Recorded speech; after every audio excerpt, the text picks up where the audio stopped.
The Emperor's New Groove, The Little Mermaid, Iron Giant, and it, SpongeBob the Movie. Remember when animated films had soul? Oh, please. I have no soul.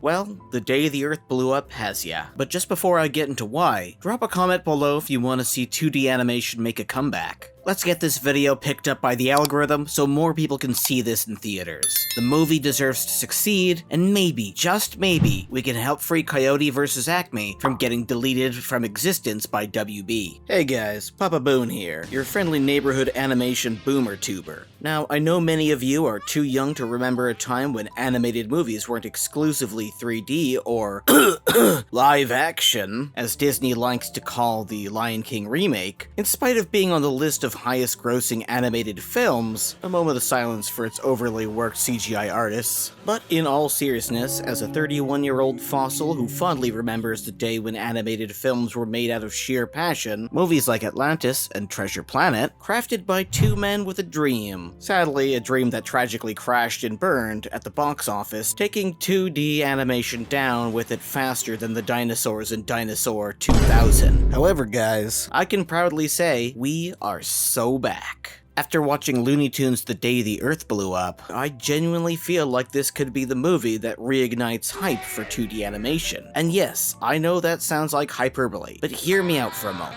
With Shrek 5 getting roasted for being the worst modern 3D, Woohoo, mommy like.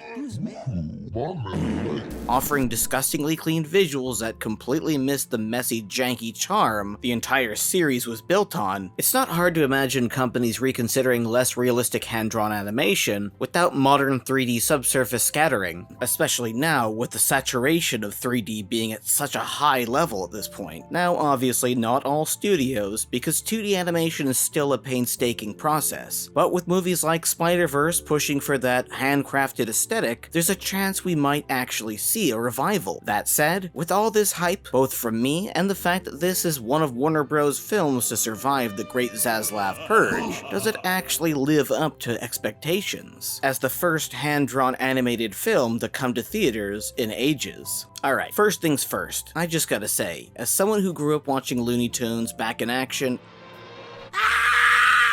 and Space Jam, I do have a soft spot for these movies. I mean, come on, what warm-blooded teenage boy in the 90s didn't have a guilty pleasure in watching Space Jam? However, even if I liked Back in Action as a kid, not even Brendan Fraser can save it now. Walmart to provide these Walmart beverages in return for us saying Walmart so many times. That being said, let's be real. They were really not that great of films, let alone animated films. Both were hybrid animated movies that heavily relied on pop culture references, and just whatever the hell this scene was.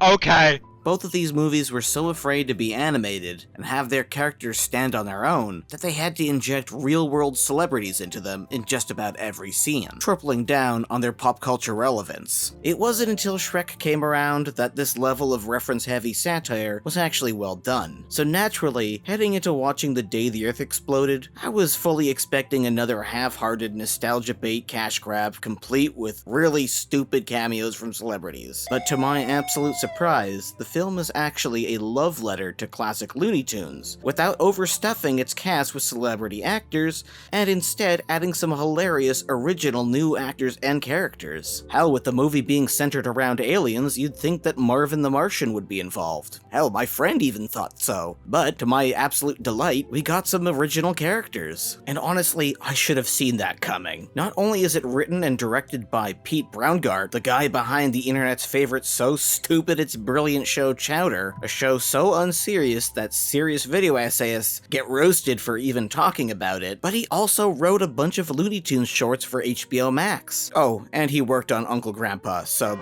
take that as you will. This movie knows exactly what it needs to be to work. The animation alone is a reminder of how good physical comedy should look when animated. And in the case of this film's opening, it's a reminder of how funny something can be when barely animated for comedic purpose. The movie kicks off with an origin story for both Daffy Duck and Porky Pig, featuring their hilariously over-detailed, barely animated father. And I swear, I haven't laughed that hard at something so stupid in a long time. It genuinely felt like an Adult Swim show show that somehow snuck into a daytime theatrical release, as both Daffy and Porky were gorgeously animated, and then here comes this character that almost feels like a complete mistake on the part of the animators.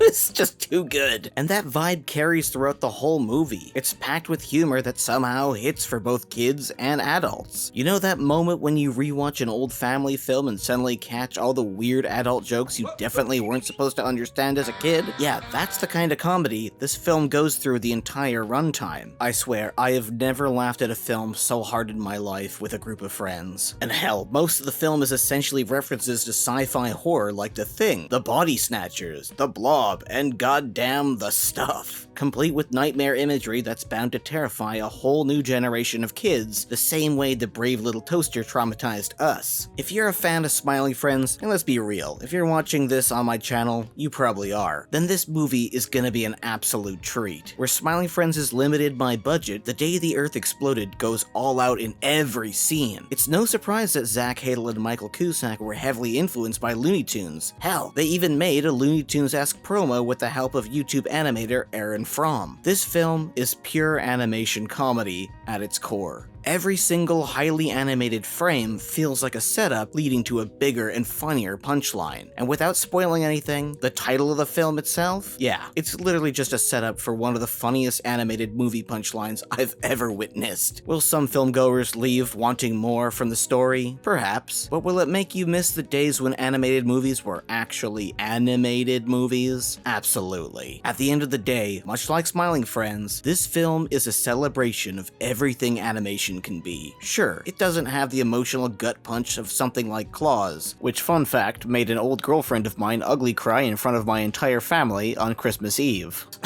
God bless your soul. But it still manages to craft a surprisingly heartfelt relationship between Porky Pig and Daffy Duck. And honestly, it made me want to go text my homie and tell him I love him. If there's one animated movie that deserves the Transformers 1 hype that saved that from dying, it's this. I absolutely want to see more Looney Tunes animated films in theaters, not at home. And while I still want Coyote vs. Acme to come out to theaters, I still want some more traditionally hand-drawn animated films coming to theaters. It still feels like a crime that Claws was never released theatrically, so please, go and see this now with your friends. You'll be glad you did. Thanks for watching, and as always, see you next week. There have, of course, been other Looney Tunes movies, but this is the first one that is completely animated, no live action, and it's not reusing classic shorts at all. We were telling an original story.